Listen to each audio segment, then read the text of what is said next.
Evangelho segundo o Espiritismo, capítulo 17, Sede perfeitos. Os bons espíritas.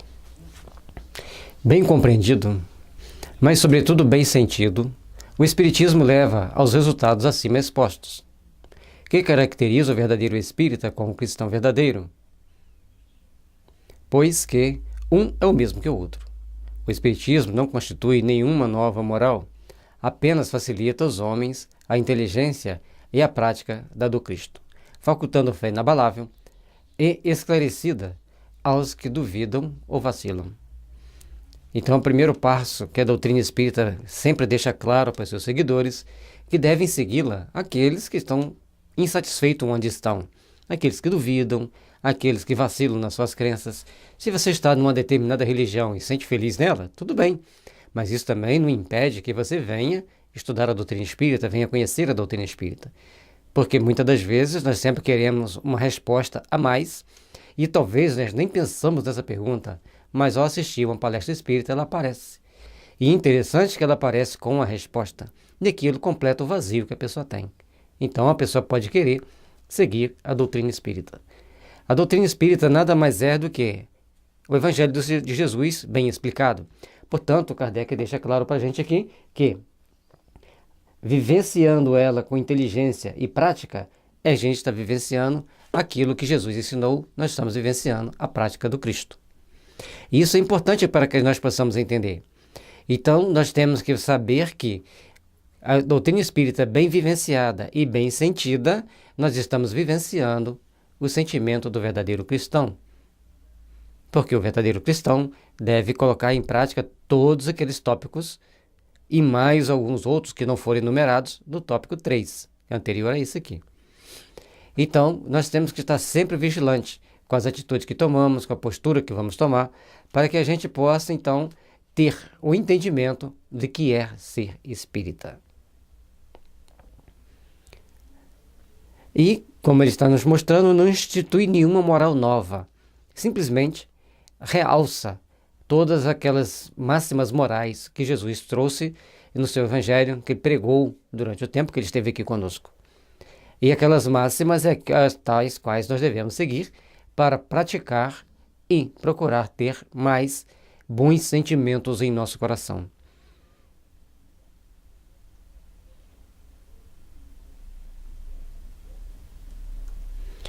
Muitos, entretanto, dos que acreditam nos fatos das manifestações, não lhes apreendem as consequências, nem o alcance moral, ou, se os apreendem, não os aplicam a si mesmos. A que atribui isso? A alguma falta de clareza da doutrina? E isso aqui é uma questão muito delicada, porque no tópico anterior, ele estava dizendo que vivenciar os ensinamentos cristãos é o mesmo que vivenciar a doutrina espírita, os ensinamentos espíritas. Aqui, quando ele fala que as pessoas que procuram os fenômenos da doutrina espírita, fenômenos no meio espírita, eles têm que procurar entender as consequências morais daqueles fenômenos. O espírito chega falando que ele ficou vários anos numa região inferior por causa dos seus deslizes morais. E a pessoa que assistiu aquilo ali, viu a prova em conteste da situação, ele vai cometer os mesmos desvios morais? Então nós temos que procurar observar, procurar tomar as devidas precauções para que a gente possa estar sempre agindo no sentido de nos aperfeiçoarmos, no sentido de nos melhorarmos, para que a nossa vida seja sempre pautada nas forças do bem, seja sempre pautada nas leis de amor, de caridade, mantendo o mais alto possível a nossa moral, em todas as condutas que nós vamos ter. Então, a doutrina espírita vem nos mostrando, e os médiuns têm que ficar bem atentos a isso, nas consequências morais do entendimento da doutrina espírita, do entendimento dos ensinamentos espíritas. E Kardec trouxe isso para nós com muita maestria, com muita sabedoria, e mostrando, e ele apreendeu como ninguém, as consequências dos atos e dos fatos perante a nossa vida, no plano espiritual e na próxima reencarnação. Mas, não pois que ele não contém alegorias nem figuras que possam dar lugar às falsas interpretações. A clareza é da sua essência mesma e é de onde lhe vem toda a força. Porque a faz ir direto à inteligência, nada tem de misteriosa. Os seus iniciados não se acham de posse de qualquer segredo oculto ao vulgo. Não existe segredo, tudo que está ali está nos livros, aquilo ali que nós devemos fazer, aquilo lá que nós devemos praticar. Aí você vai falar assim, mas por que as reuniões mediúnicas são restritas? Eu queria tanto assistir uma. Exatamente por causa disso aqui. Para você assistir uma reunião mediúnica, você tem que ter consciência das consequências morais daqueles fatos. Se o Espírito está trazendo a explicação, está trazendo o entendimento, e você não absorve a essência daquilo ali, pode te trazer outras complicações. Então, a doutrina espírita traz para nós a oportunidade de nós começarmos a entender, de começarmos a agir de ponto de vista cristão. Faça ao teu próximo o que gostaria que fosse feito a ti mesmo. Agora, lembre-se, o teu próximo gosta das mesmas coisas que você? Então, todas as situações, nós temos que partir para o entendimento de outras circunstâncias, de outras situações que a vida nos traz e que as situações nos colocam. E um detalhe importante, que a clareza da doutrina espírita fala direto à inteligência. Nós vamos ler, vamos entender claramente aquilo que está ali. Ah, mas eu já li e não entendi nada. Por isso a gente está aqui explicando, porque existem aqueles que têm dificuldade. E mais à frente vai mostrar alguns aspectos dessa dificuldade. Então, para que nós nos mantenhamos esclarecidos, nós temos que quebrar determinadas barreiras. Um exemplo, você vai estudar matemática.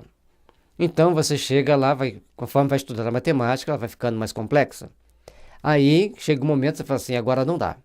Mas você tem um emprego que você vai ganhar 2 vezes mais se você aprender aquela matemática ali. O que você vai fazer? Você vai aprender, estudar igual um cão. Vai contratar um professor, vai procurar um cursinho e você vai passar naquele concurso, porque você quer passar, você vai estudar para passar. Então, para você passar, você tem que aprender aquela matéria que você relativamente não gosta e que tem dificuldade. Da mesma forma, trazendo para o campo espiritual, a doutrina espírita nos dá a oportunidade de darmos um passo à frente muito importante no nosso processo evolutivo. Darmos um passo à frente e, principalmente, estarmos em condições de nos sintonizar mais com os bons espíritos, com os espíritos superiores. É isso que você quer? Se é isso que você quer, parabéns. Vamos estudar, vamos procurar entender, vamos procurar compreender todas as belezas que a doutrina espírita nos traz. Por isso que é importante estudá-la. Se você não está entendendo, vai lendo, continua. Chegar lá no final, você volta para ler a segunda vez. Aquelas dúvidas já foram sendo atenuadas ao longo dos estudos para ficar mais claro, ficar mais fácil para você. E o Livro dos Espíritos é assim, se você tem dúvida numa questão, continua lendo. Lá na frente, uma questão lá na frente vai resolver aquela dúvida lá atrás. No Evangelho, vai trazer para nós novos esclarecimentos. À medida que a gente vai se integrando com a leitura, a gente também vai se integrando com aquele grupo de espíritos que irradiam pensamentos superiores para quem quer adquirir entendimentos superiores com relação à vida. Não que as outras religiões não tenham esse entendimento superior, mas a única religião que esclarece como é a vida no plano espiritual ipsos fatos, ou seja, mostra, é assim que é, os espíritos estão mostrando aqui, estão passando pelo sofrimento, estão trazendo testemunho dos benefícios que eles recebem, dos benefícios que eles receberam na mediúnica, como eles sofriam antes. Então, nós temos os fatos. Aí você vai falar assim, mas eu não acredito em mediunidade. Bom, você está no primeiro parágrafo desse tópico, está na dúvida, então estude um pouco mais, para que você possa entender todo o mecanismo para que você se esclareça. Aí você pode também dizer, mas eu não quero estudar. Tudo bem, mas não passa na prova. Essa é a questão. Lembra lá do exemplo que a gente deu do concurso? Para passar no concurso, você tem que estudar bastante. Para você ser promovido no plano espiritual, você tem que enfrentar determinadas adversidades, determinadas dificuldades e procurar estudar. Estudar e praticar, porque tem a prova. Você estuda, vem para a prova prática. Será então necessária, para compreendê-la, uma inteligência fora do comum? Não tanto que há homens de notória capacidade que não compreendem. Ao passo que inteligências vulgares, moços mesmos, apenas saídos da adolescência, lhe apreendem com admirável precisão os mais delicados matizes. E aí vem uma outra contraparte da situação. Pessoas muito cultas, muito instruídas, com vários cursos superiores, ou com curso superior, pós-graduação, doutorado, mestrado, vai ler um livro espírita e fala, que absurdo. Não dá para entender isso aqui. Aí chega um adolescente lá com 15, 16 anos, ele lê, explica e dá até uma aula daquilo que ele está lendo. Então existe algo mais, alguma coisa diferenciada, é o que está mostrando ali para a gente. E às vezes pessoas que têm só o segundo grau, o primeiro grau, hoje são poucas pessoas que têm só o primeiro grau, a maioria já tem o segundo, então pegam, leiam e explicam com total naturalidade, com total facilidade aqueles ensinamentos, daquilo que está passando ali. Então tem alguma coisa diferente. Quando eu estava fazendo engenharia, então na matéria, para você fazer engenharia elétrica, tem as partes de mecânica. E tinha um amigo nosso que ele tirava quase a nota máxima na maioria das provas relativa à parte da eletricidade. Quando era mecânica, ele ficava para a segunda época. Ele falava assim, esse troço de alavanca não entra na minha cabeça. Ou seja, ele tinha um cérebro, didaticamente, vamos falar assim, adaptado a aprender a engenharia elétrica, aprender os conceitos da eletricidade que são muito abstratos. Mas a parte da mecânica não dava para a cabeça dele. E um dia, conversando, ele falando, já você se tornou espírita? Sim. Olha, esse negócio aí não dá para minha cabeça. Eu falei, igual as regras da alavanca. Ele falou, é quase parecido. Então, cada um de nós temos as nossas facilidades de aprender e as nossas dificuldades em aprender nos mais variados campos da ciência na Terra. Provém isso de que a parte, por assim dizer, material da ciência somente requer olhos que observem, enquanto que a parte essencial exige um certo grau de sensibilidade. Aqui se pode chamar maturidade do senso moral. Maturidade que independe da idade, do grau de instrução, porque é peculiar ao desenvolvimento do sentido especial do espírito encarnado. Aí existe, como ele disse, do senso moral, aquele íntimo da pessoa de entender os princípios estabelecidos pelo Cristo, e tem outros que têm dificuldades de entender. E nós mesmos já passamos por várias fases. Quando começamos a estudar lá no catecismo, no caso eu era católico, depois quando comecei a estudar, a querer estudar a religião, aí alguns colegas falaram, lê a Bíblia, eu pegava assim para ler, mas não estou entendendo nada disso, o que quer dizer? E quando eu fui ler a doutrina espírita, é como se eu já tivesse lido aqueles livros várias vezes. Era simplesmente, parecia que eu estava recordando. E lógico, eu me empolguei, que eu fui aprendendo de uma forma fácil. Aí, quando eu pegava para ler a Bíblia, ficou muito fácil de eu entender, porque a base já estava sedimentada. Então, entender, lógico, do meu ponto de vista, a gente tem que procurar sempre estudar, nos aprimorar. E essa ciência da doutrina espírita, ela exige de nós esse olhos de observar por outro ângulo, um ângulo mais transcendente. O estudo está muito comum as pessoas falarem em quântico. E quântico são aquilo que transcende a matéria. Já está saindo para o campo muito ínfimo, praticamente a energia da matéria, a grosso modo. Então, a própria ciência já vai entrando no campo mais psíquico para entender a parte psíquica do ser humano. Portanto, da parte dos físicos, quando eles vão estudar a doutrina espírita, vai encaixando muitas informações daquilo que eles precisam.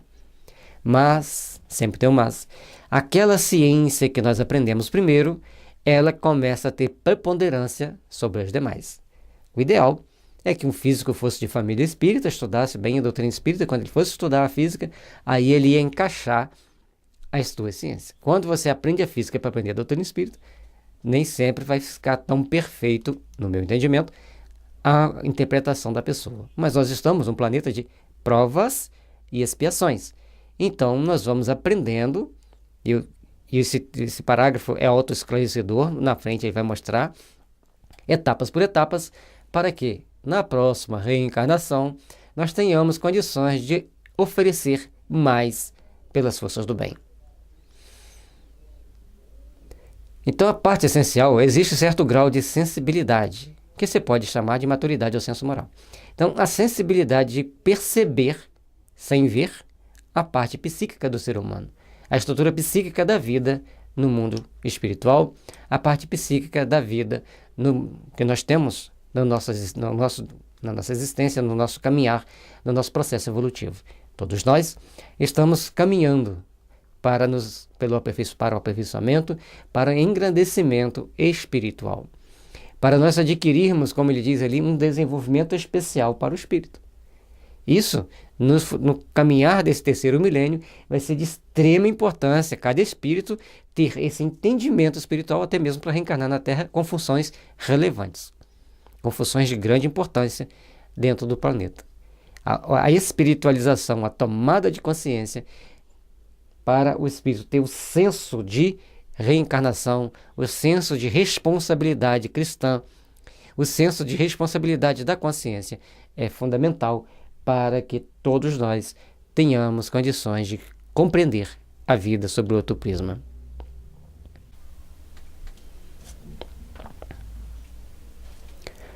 Alguns, ainda muito tenazes, são os laços da matéria, para permitirem que o espírito se desprenda das coisas da terra. A névoa que o envolve tira-lhes a visão do infinito, de onde resulta não romperem facilmente com os seus pendores, nem com seus hábitos, não percebendo haja qualquer coisa melhor do que aquilo de que são dotados. Como nós falamos agora há pouco, cada cérebro tem a sua possibilidade, tem a sua capacidade, cada cérebro vai ter a sua tendência a aprender com mais facilidade alguma coisa, seja devido à reencarnação passada, seja devido à sintonia com grupos de espíritos ou por outros motivos que desconhecemos. Então, cada um de nós tem o limite do aprendizado. E até porque, se todo mundo aprendesse a mesma coisa da mesma forma, ficaria uma coisa mais complexa. Então, uns têm a facilidade de aprender física, outros matemática, outros português, outros línguas, e assim sucessivamente. Outros aprendem facilmente a área da saúde. Cada um tem o seu pendor, cada um tem a sua característica, a sua tendência. E todos nós precisamos sempre estarmos atentos para que não venhamos a cometer nossas falhas, que às vezes podem ser complexas para nós, que essas falhas muitas das vezes são tendenciosas. Nós sabemos que não devemos, mas fazemos tentando escamotear, tentando achar uma justificativa para aquilo que não tem mais justificativa, para alguém que já está desperto para as leis que regem nossas vidas. Então, é importante que a gente entenda que ter essa visão do infinito, ter a visão da continuidade da vida, não são para todos.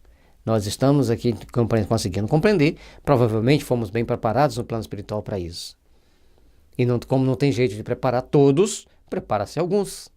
Por isso existe tanta diversidade de crenças, de religião, até que um dia todos nós, através do processo de encarnação e reencarnação, desencarna, reencarna, desencarna, reencarna, em culturas diferentes, em religiões diferentes, a gente vai começar a chegar um momento que vai ser tão fácil, tão claro para nós, como os espíritos nos esclarecem, que já nos planetas em regeneração e planetas regenerados, as pessoas entendem isso naturalmente com muita facilidade. Mas a Terra ainda é prova e expiação. Cada um de nós temos que superar-nos para vencermos uma prova e termos muita abnegação para passarmos pelas expiações. E também, o que fica claro quando fala no infinito, que a gente vê muitos expositores falando sobre o cosmos, as galáxias, a imensidão de vidas que existe, de planetas, de estrelas, e as pessoas ficam em êxtase, porque isso amplia a visão da pessoa. Porque você achar que só existe vida na Terra, você está num universo muito pequenininho, você está extremamente limitado. E com toda essa limitação, vai vindo as dificuldades de você entender, de você caminhar, e até mesmo de querer perceber que uma vida só é muito pouco para aprender tudo o que é necessário. Tem a crença nos espíritos como um simples fato, mas que nada ou bem pouco lhes modifica as tendências instintivas. Numa palavra, não divisam mais do que um raio de luz, insuficiente a guiá-los e a lhes facultar uma vigorosa aspiração, capaz de lhes sobrepujar as inclinações.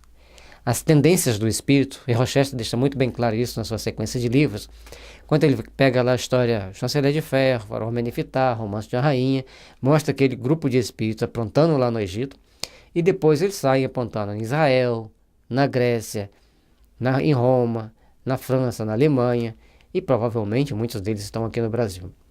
Então são espíritos que têm uma tendência de repetir sempre os mesmos erros. E a gente domar as nossas tendências, vencer as nossas inclinações, como está aqui, não é para qualquer um. Tem que fazer um esforço, porque nós temos a tendência, nós temos aquelas inclinações. Por isso existem as limitações. Quando a gente lê o livro O Céu e o Inferno, a gente vai vendo que o processo de educação do espírito é uma tarefa complexa, longa, e depende muito da vontade, da determinação do espírito de vencer-se a si mesmo. Então, cada etapa da nossa encarnação, nós vencemos uma das nossas tendências instintivas,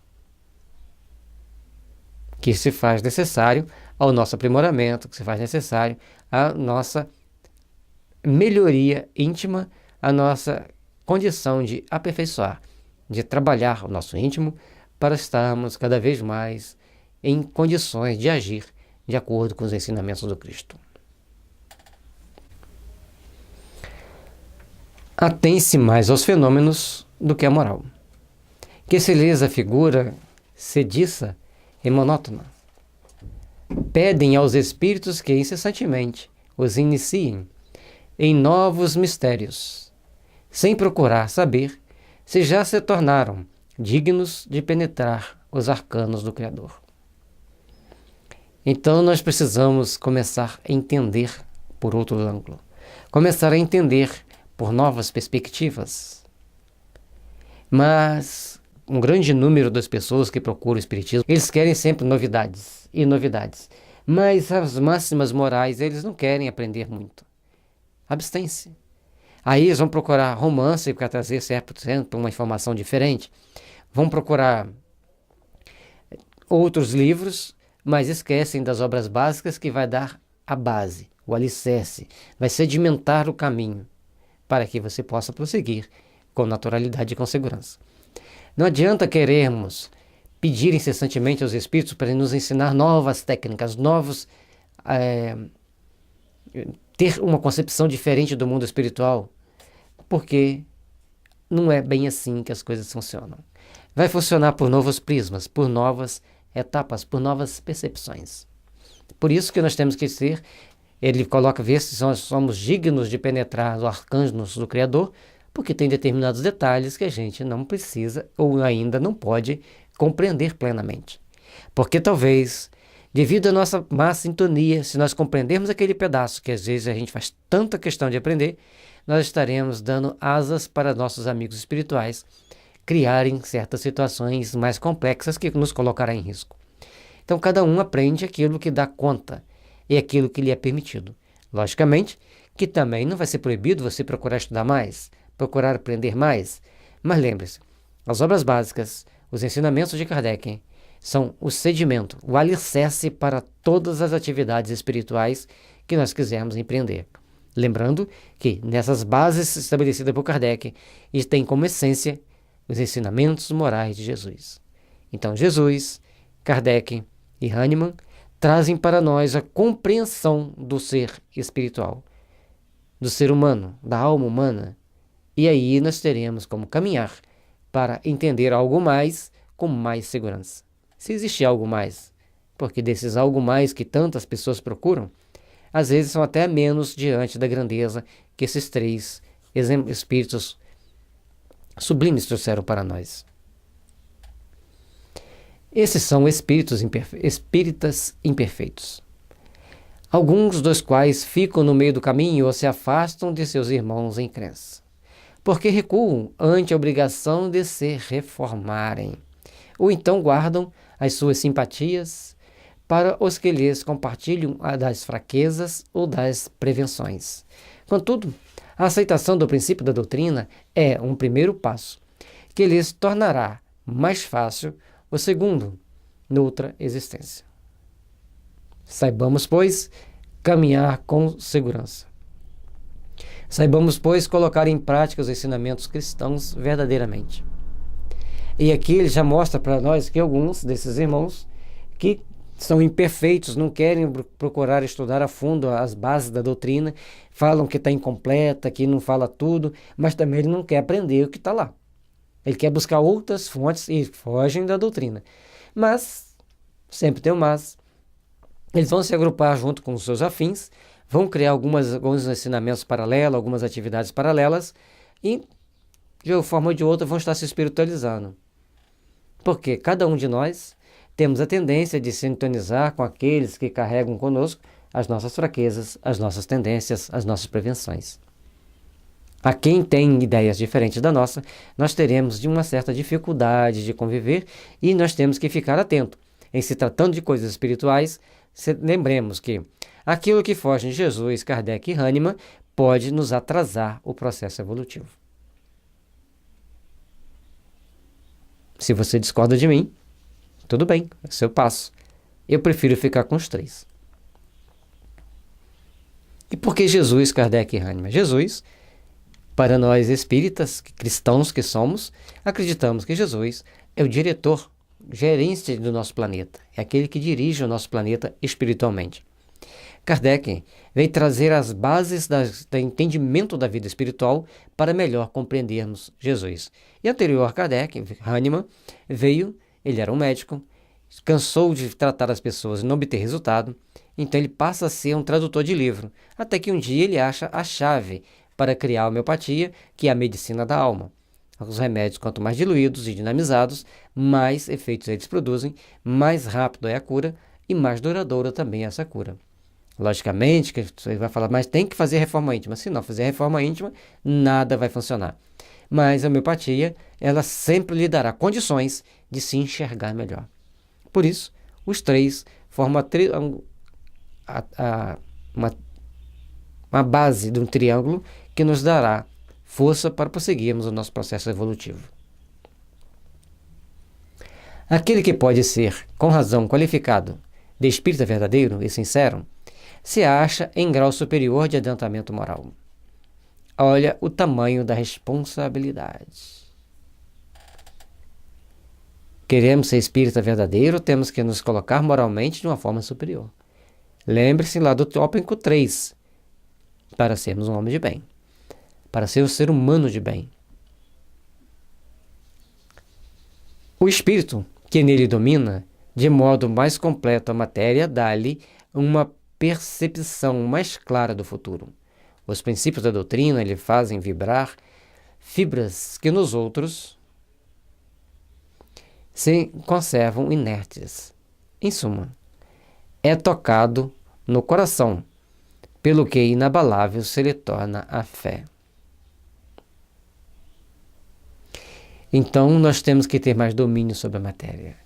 Vencermos nossas tendências, procurarmos cativar os bons sentimentos, procurar fazer prevalecer os ideais de amor e de caridade. Por isso, é que nós temos que estar sempre atentos. Vamos ler a base? Então, para que nós para obtermos certo sucesso no entendimento da doutrina, para obtermos certo sucesso para caminharmos mais com a doutrina, precisamos então ter mais fé no futuro, entender esse futuro que é uma continuidade do presente de hoje e ter certa sensibilidade para fazer vibrar em nossas almas certos sentimentos que em outros ainda não despertaram. Mas podem despertar, lógico. Ou seja, todos nós temos que começar a estar sempre procurando o nosso aperfeiçoamento, sempre procurando a nossa melhoria, para que estejamos sempre construindo um mundo melhor, estejamos sempre construindo as bases da paz, da fraternidade e da luz. Portanto, para sermos um espírita sincero, verdadeiramente, nós precisamos fazer a nossa reforma íntima. E cada um dá um passo de cada vez na direção da sua perfeição.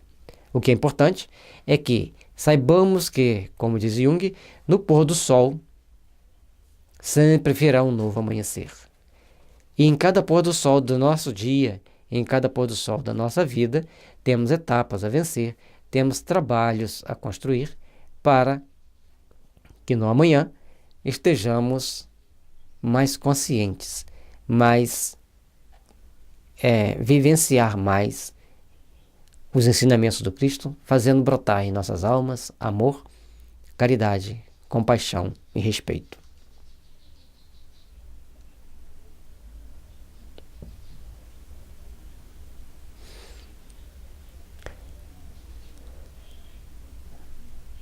É qual músico, qual acordes bastam, que alguns acordes bastam para comover, ao passo que outro apenas ouve sons.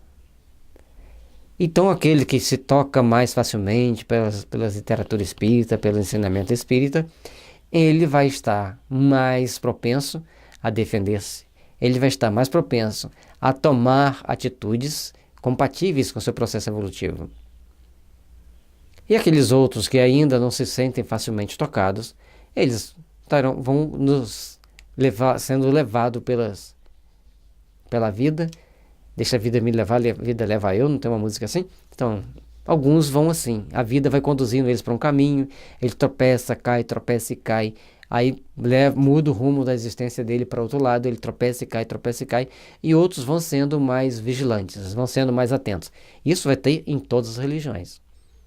Mas cada um passa pela experiência que faz jus para poder ter o seu crescimento, porque ninguém toma consciência sem passar pela experiência.